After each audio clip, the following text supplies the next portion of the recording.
listening to the No Labels, No Limits podcast with best-selling author Sarah Box, where you get the inside scoop on the steps action takers and decision makers take to align their purpose to their principles and achieve their goals in business and life. We focus on the mantra, no labels, no limits, no excuses. Each week, you'll hear from remarkable guests who have overcome challenges and obstacles to succeed in the face of adversity. By listening to their stories, you'll get practical tips, tools, and resources you can implement today to bust through your own internalized prisons of worry and doubt.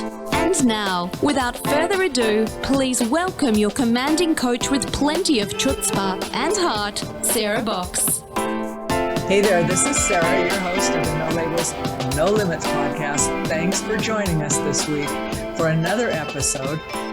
This is a podcast, as you know, all about shedding limiting labels and beliefs so that we can live our dreams, shine our lights in the world, and actually be more of who we were meant to be. You're going to love our guest today because she is all about that. We are going to be joined by Jamie Cooke. Now, let me tell you a little bit about Jamie. I know her personally. I did not know all of the depth of Jamie until recently, which I was blown away. You know how you can have someone in your life and you're thinking, you know them on one level and then you're going, oh, they do that and that and that. Yeah. That's what I learned about Jamie. So yeah. So Jamie has enjoyed more than 25 years as a financial tax strategy advisor. I knew that. I knew she was a golfer. I did not know, Jamie, that you're a mediator, that you authored a book, you're a hypnotherapist, that you're a master practitioner of neuro-linguistic programming, and on top of that, a coach and consultant, and one of my favorites, a student. And I know, Jamie, that you say you know firsthand that it takes courage to break through money blocks and anxiety and business challenges, family dynamics, and working relationships, and that you've had your own breakthroughs over your life that really actually have led you to the success that you enjoy today, both personally and professionally. And, you know, listeners, it's all her years of experience and ongoing coaching and training that have led to the proven methods that she uses today to help those with the courage to transform their limiting beliefs, especially those around money. And one of the things, Jamie, that I really liked when I was doing a little more research is that you do remind us we all have limiting beliefs and they're just part of the human experiment. I'm going to ask you to talk a little bit more about that. But folks, in addition to what I've just shared with you about her success, she is also the author of How Cookie Found a Home. And this is a fun children's book, which I read. It's dedicated to her husband, her children, her grandchildren, because that's the heart that Jamie comes from. And she's also a fun golfing partner. If you have the fortune to golf with Jamie, you can tell right now, she keeps her sense of humor. She's actually a good golfer. So when she plays with lesser golfers like me, she's a good grounding source that says, keep your focus. You're a good golfer too. Don't I'm not that sell good. yourself short. I'm not that good, but I think my golf game, my score would be better on a bowling card, but I do have a lot of fun. I like being out in nature and I like trying to get better all the time, which is kind of my goal in life. So Jamie, welcome. Thank you. I'm so happy to be here. It's such a pleasure. It is a pleasure. It's fun to know you and get to visit with you in a different context and then to get to share you with folks. So I do like to ask my guests as a kickoff question, is there something that you do daily, Jamie, that really helps you stay focused on your own goals and dreams? Yeah. So one of the things that I do when I get up every day, you know, I love my cup of joe, obviously, but one of the things that I do every day is I meditate. And I am not a great meditator. It's hard to sit still sometimes for a long period of time. But I feel like that you'll find a certain time of the day that you can just breathe and you just try to center. I deal with a lot of conflict with transforming conflict throughout the day. So for me to be real centered and clear, so that it's not about me, it's about my clients. And it really helps me to do that. And so when I also meditate, I have my own goals. So I'm a big list maker, and I learned that from my husband, who's very, very good at it. But I make my list.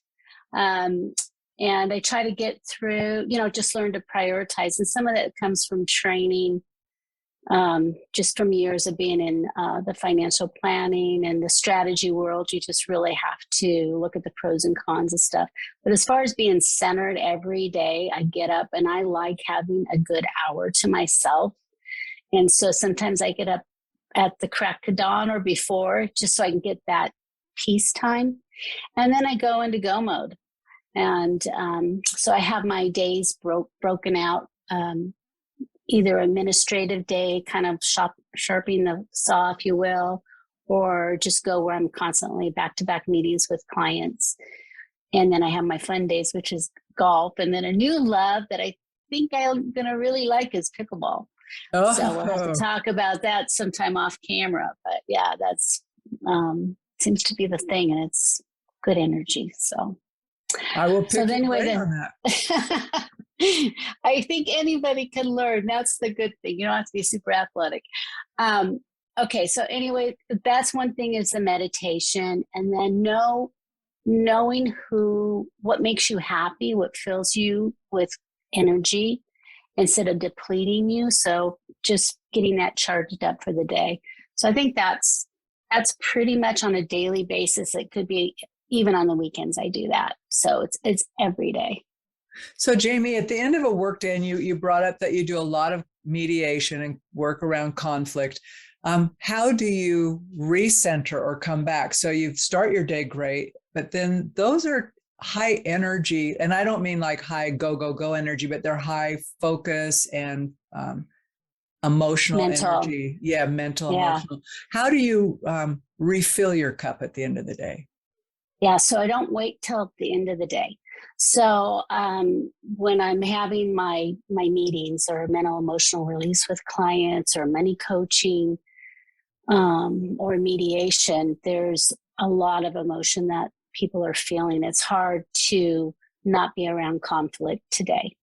And so you have to release that. So otherwise it gets stuck into a limiting belief, or it fills you with anxiety. And so you don't want that to build up, because you can put it under the rug. Oh, at the end of the day, and then something else will happen. And you won't have a chance to release that. So I always schedule a little bit of time. I'm so good at it now that it maybe only takes me 5 minutes. But I just take some breaths and I breathe in and I let that out. And I just send good energy to whoever I worked with, that I, hopefully, and also for the next one that I have to come and see. So just releasing that allows me to be more clear. So at the end of the day, I'm tired mentally. So you could ask me what happened in the morning. I probably won't remember because so much has happened during the day. And I do release on a regular basis. It's just something I learned to do. It keeps me healthy, keeps me mentally strong, and I'm able to give 110% to the next person that I'm having a tough conversation with.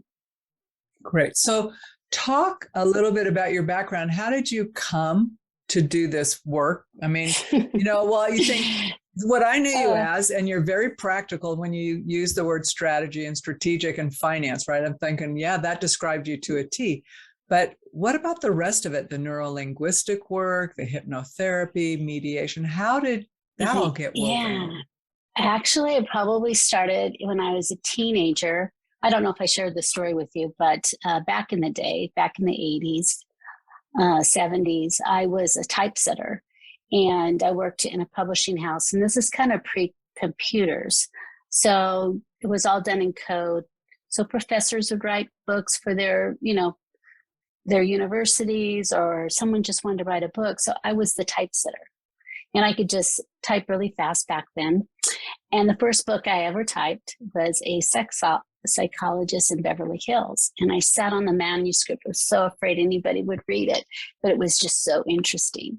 And then the second book was a revision of the Book of Revelations. And I thought I was going to hell for reading the book. So I love to read. I've always been an avid reader.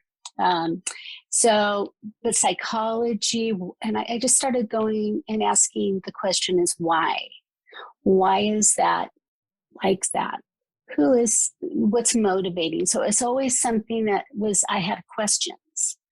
and more questions than I had answers. And so that's why I'm a student forever, just because I don't think you're ever going to get the answers. But over time, you kind of figure out where your skill set is and trying to make a living. And we had moved from Southern California to Nevada. And I always wanted to be a stockbroker. And I think the first person, nobody wanted to hire. I probably looked like I was 15 when I was 25 back then. So, they just didn't hire a lot of women. So I had to really hit the pavement and learn really the hard way. Didn't have a lot of mentors, had to really learn, read a lot, learn a lot. And in financial planning back then, the first kind of books that you had to read was understanding body language and understanding, how people feel about things. It wasn't the practical stuff. So the behavioral stuff was always there. But that's so interesting. I don't think you would guess that, like tax planning. I would have thought part of it's the code, part of it's the, finances. I wouldn't have thought about the psychology of it. Yeah, but that was the first piece, right? Yeah. And then it was the other stuff. Then it became the numbers, and it became, if you do this and, the algorithms and all of that, there's that side of it. So I really had a good mix of both things. The psychology thing always seemed a little woo-woo-y to me, always a little bit out there, but I just always was interested. So it was kind of a secret read, if you will. And reads. I tell you, yeah, secret reads, how is that going? Oh my God, that's so interesting, that perspective. And that's kind of how it started. And then even from my own struggles in life and conflict and challenges, how do I solve that? So it's about research and really kind of learning. And money coaching came to me really after the depression of 2008, and people were losing their homes and their livelihoods. And, it was grown men coming in crying. And so I got to find a way to help people with the behavioral side of money, because it was very reactive. Anytime you pick up, it's not any better today. Anytime you pick up a magazine or see a headline or watch the news, it's negative in content typically. You're reacting. And if you get so much of that, even on your phone, you get a pop-up and you hear something, it affects you. It affects you. And so it's being built up in you and being built up in you. And so mental emotional release was developed by a doctor, a psychologist. These guys are just so phenomenal. And mental emotional release allows people to get to the root of the matter. You hear that kind of word a lot lately, but really getting to the core thing that needs to be released, because when you can release that first thing, the rest is like a domino and you can release it. So I deal around the emotional, the behavioral side, and try to transform conflicts on a regular basis. So the money side was always something missing, because there's no, it didn't feel like a purpose, It didn't feel like I was living my life purpose. And I did that for so many years, and I can make sales and help people. But at the end of the day, I felt like it was not filling me up. And so I finally had the courage, which I talked to you about, the courage. And courage is the number one thing for my life, that if you have the courage to take that step, the new doors will open. And it isn't without struggle, because you do always have to have a team behind you, and you have to follow that purpose, because that purpose is going to get brighter and brighter over time. Emotions always have to be released. So the highest emotion that we release is anger. You can have different words for it. Sometimes it's disappointment. Wait, let me ask you, the highest emotion, when you use the word highest, just so in my mind, it's passionate. It's passionate. So it's the like, heavy, it's energetic. Like, it just kind of takes over. And so if you could say, I have a little bit of anxiety, it might be on the lower scale, passion wise. As opposed to when you're angry and you're like, rawr. Angry. Yeah, but that angry could even be subtle. It doesn't, not everybody shows their anger. You know, you have to really, but there could be something that you're really mad about that happened years ago, maybe even back into childhood. That's where it started. And then you see these patterns that have continued to happen over and over. And well, why is this continuing to happen to me? And I'm angry about it. So we got to get to that piece and release it. And then the next one down, you know, you get down to you get to sadness, you know, like sometimes something has happened and then all of a sudden you have sadness, and sadness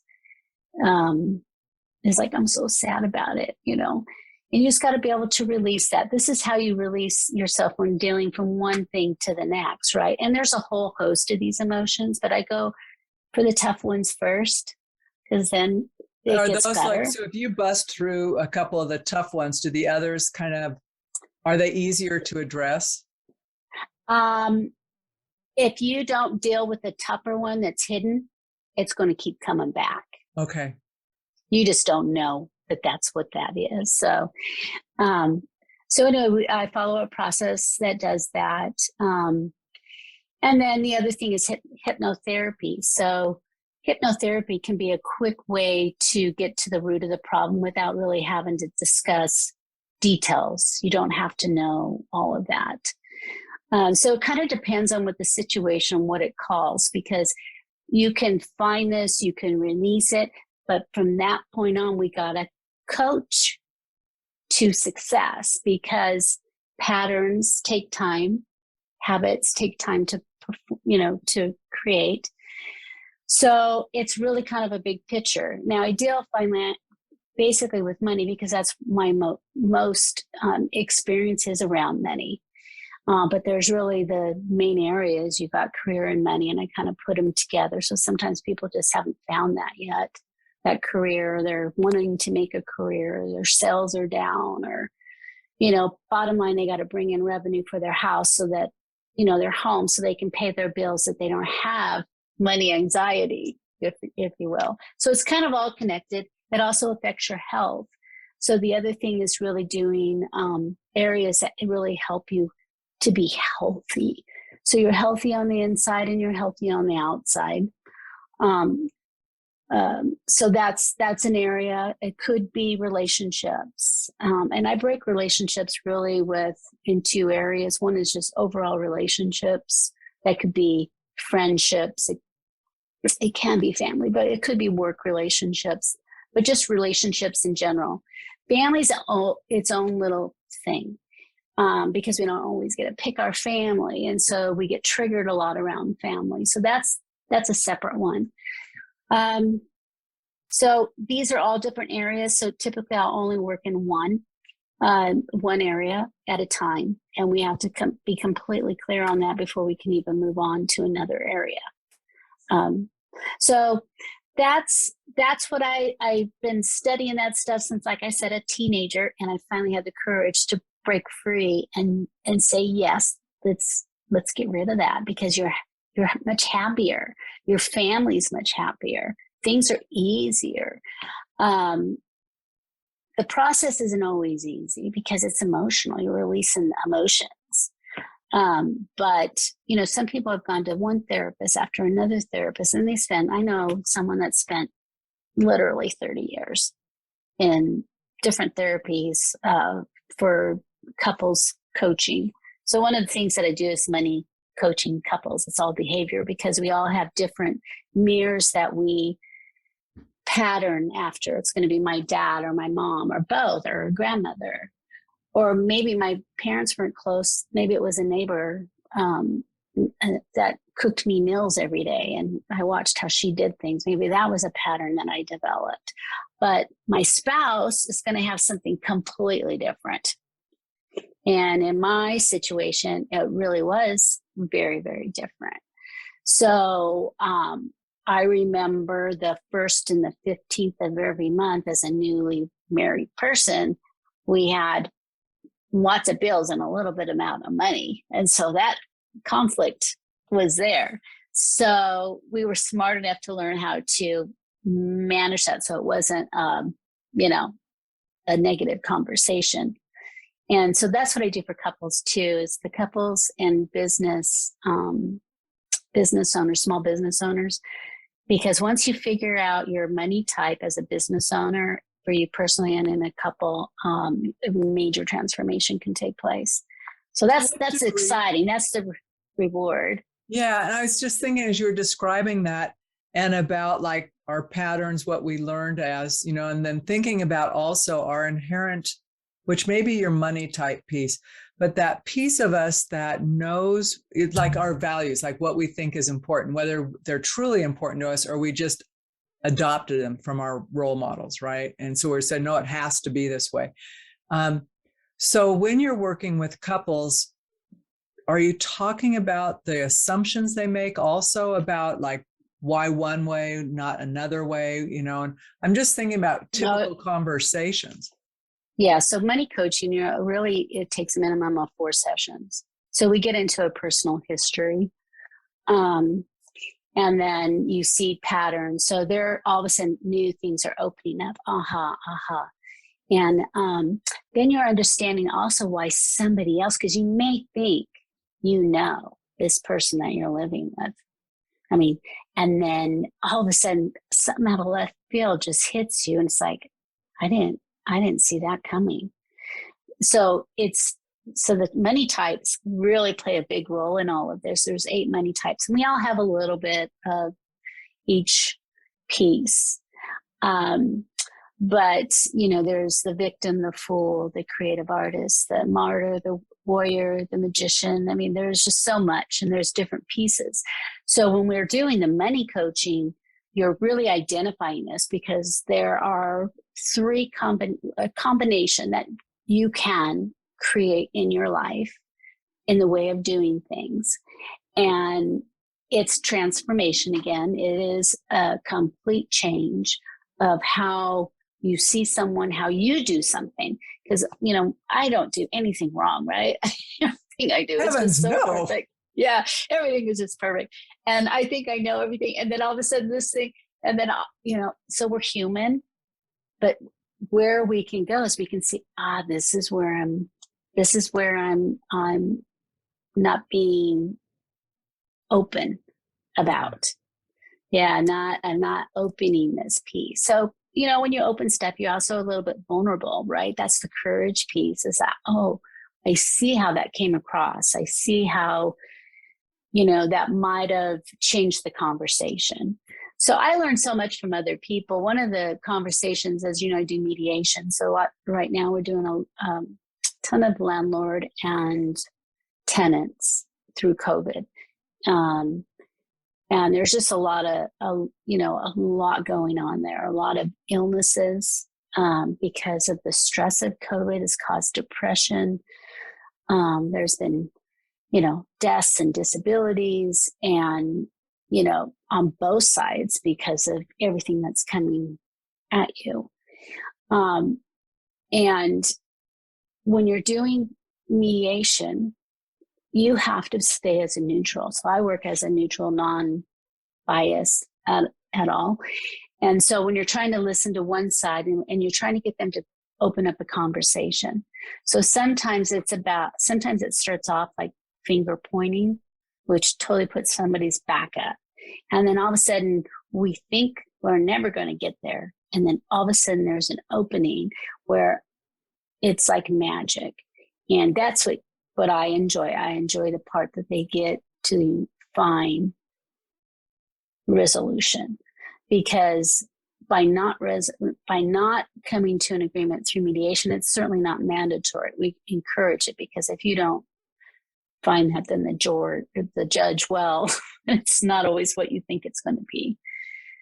And then taking, you know, just responsibility to stay in communication, because so much of it is a lack of communication and thinking something's the Tinstoffel theory, which is no such thing as the free lunch, and they think it is. So it's interesting. And I did do mediation, employment mediation one time, and I remember walking in really defensive, because first of all, I was not the best person for the company. I did not believe I was the best person, but I thought, well, maybe that'll play in my favor, right? Because I don't know. Yes, I kept the records, but I'm not the ultimate. So, yeah. But the gal was so great. She just said, okay, she laid out what was going to happen. She asked some basic questions. But all of a sudden I could see it from the other person's perspective and they could see it from ours. And I don't even remember what the solution was, but it was that whole part of the opening. But had she not been there, had we not communicated, it would have stayed. It wasn't totally, like on the mat kind of contention, but it was tense, right? So everybody's in their corner. And it's usually like you're saying, it's miscommunication or whatever, because it wasn't illegal. It was really more a thing of misunderstanding and blah, blah, blah. But I do remember thinking at that time, like, she seems so calm and and I'm going right behind us is going to be other people. So that's why I asked what you do. I'm going a whole day of that. That could really suck the life out of you. Believe me, there's been situations where I tear up. I just think something that is just so, sad, or it got to this point. But the heartfelt on both sides. Yep. I mean, it is something, and you just kind of have to take, like I said, you got to breathe with it. The cool thing is I got this Apple phone, and it has a thing on breathe. Just so I set that thing up. It just reminds me also, just let it out, and just be able to listen, just open the ears and hear people, and they will tell you things. And, then they're able to release by having someone to talk to. So, well, you create the safe space for it. I do have one more of your methodologies that you listed, because I really like to understand how they get woven in. So what do you do with the neuro-linguistic work? Well, neuro-linguistics, there is many, many tools within neuro-linguistics that allow you to break a pattern. So, for instance, I mean, this is just a fun thing, but let's say somebody wants to, well, for me, I love Ruffles potato chips and dip on football day. So I was like, I want to not like that so much because sometimes I eat too much. So I had to associate it with something that I really don't like at all. And I just had to create that. That makes me want to gag when I think about it. So I used what they call a switch pattern on that for myself. And I don't need to, well, I'll tell you, it's sauerkraut. I just cannot do sauerkraut. So I just imagined, I just had to do a switch. I switched it. It went from kind of a color view, like my potato chips, I can tell you the crunch, and to the same with sauerkraut. So I just kind of flipped it neurally. So you reprogram your brain to do the things that you want. Like people always say, I want to quit smoking, but do you really want to quit smoking? Because, there's ways that you can make, like I went to I smoked when I think it was like 18 or whatever. I smoked and I didn't want to smoke. And I went to it like, well, I'm going to try this hypnotherapy thing. And then I just thought it was weird. And I was so afraid of it. I go, I can't be hypnotized, right? So I had some stuff around that. But, if you really want, you have to maybe replace it with a new habit. Yeah. So I learned under Marissa Peer. She's a phenomenal hypnotherapist, world known, and she uses rapid transformational methods. And so I use that for many people that just want kind of a short thing, but it's a 21-day program because you're creating a new habit.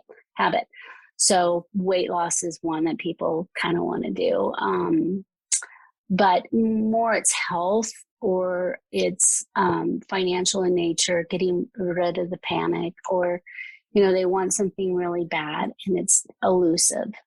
It's elusive. So why is it elusive? So we just try to, change that. And then things start happening. So they are required to do, commit to 21 days.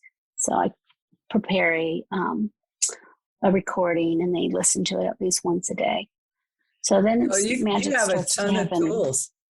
Yeah, I mean, this is the thing is, but you never know what's going to be the right thing for someone. So, what they've done in the past, what's worked, what hasn't worked, most of the time I'm not the first person they've come to see in that,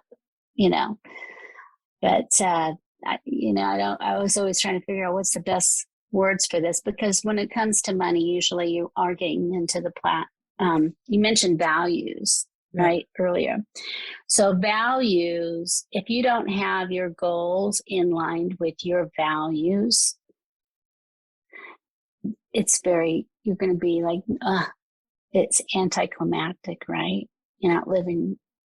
So, and I've done goals my whole life. It's like, okay, here's the warrior. I'm going to go do this.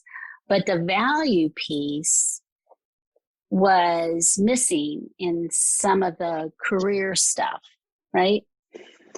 And so values, I take people through a light meditation, if you will, to get clear and really go through that. I don't know if you've ever done that, but you're not just making a goal like I want to find a man, or I want to find a woman, or I want to be happy, or I want to find love. I want to be rich. I want, people say all these things, but what is it that makes you sing? What makes you? And so that's where it comes down to values. Like my family is a high value for me. So if it's going to take time from my family, time away from my family, then I'm not going to do it. I'm not going to follow through. I'll bail on it like first chance I get, right?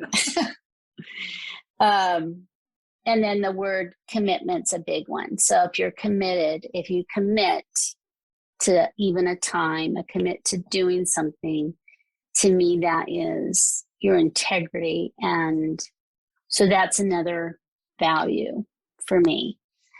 But people have different ones. But it's good to know your own values, because sometimes we want to adopt others, and I think about it like companies or these are our values. And I've gotten to the point, like when people said, we need value statements, I said, then let's make sure they're ones you want to live up to, right? Tell me what they look like. Tell me what they look like. Like if I had to evaluate you on a job performance, what would integrity look like, right? It sounds great to have these lofty names. And I'm thinking, what's the point? I mean, I don't say it in these harsher words, but basically I'm saying, what's the point of that value? Just so an external person says, Sarah's a good person, or they say, I can count on Sarah because these are her, we know, right? Or my organization or whatever. But it does take some thought. It does. Yeah, I had one, Sarah, that I remember that the high value was her teeth.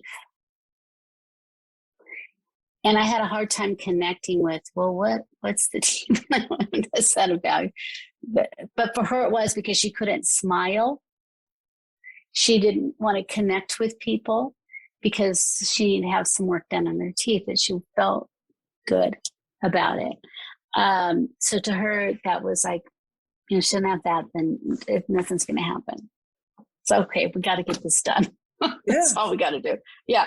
But how powerful to know that, instead of just putting stuff on top and saying, okay, what's your goal? What do you want to do? And it's like, but that's not really what that person really wants and desires.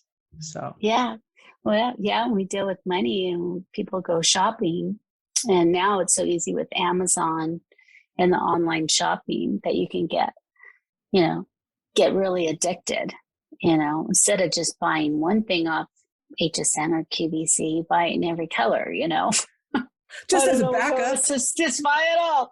Yeah. So, and then the credit cards go up. And so that's a behavioral thing. So sometimes those can be tougher to work through, but because especially if they're packaged with stress, or, if it's packaged with a reactive behavior or soothing, right? Like because you don't always connect those two things. Yeah. Yeah. But we all have shadows, right? We all have shadows. We certainly do. We have shadows. And so that's also part of the archetypes, what I call in the money type quiz. So I hope people get a chance to do that. We'll talk a little bit about that and where people can find the quiz, Jamie, because I think that would be great. Yeah, they can find it in a couple of places, but go to coachingmoneymatters.com. You can Google it, moneycoaching.com. And it says take the money type quiz. So you can just do kind of a quick one and just see where your patterns are. So when you take the test, think about money, because obviously we're talking about money. But sometimes you'll be looking at it and something else might get triggered. But if it feels right for you, then just click on it. And then we coach. And then they can change, a little bit. So sometimes I'll do it if I'm doing coaching, I'm going to do it again. After I do a little bit of coaching, then I'll have them take it again. But yeah, that's deep stuff right there. But just knowing about it, say, I want to read more. So Deborah Price, she owns the Money Coaching Institute. And I think it was 2011. I started working with her organization, and she created the Money Type Institute. And you'll see a lot of I don't do financial planning anymore. I don't do any investment planning. I'm retired from that. And I'm just 100% doing behavioral work. So sometimes money shows up in different ways through mediation, obviously. Sure. Money's a big part of mediation. Money's a big trigger. Mm-hmm. Mm-hmm. It is. So as we're wrapping this up, I do want you to talk a little bit about your book because it's super sweet.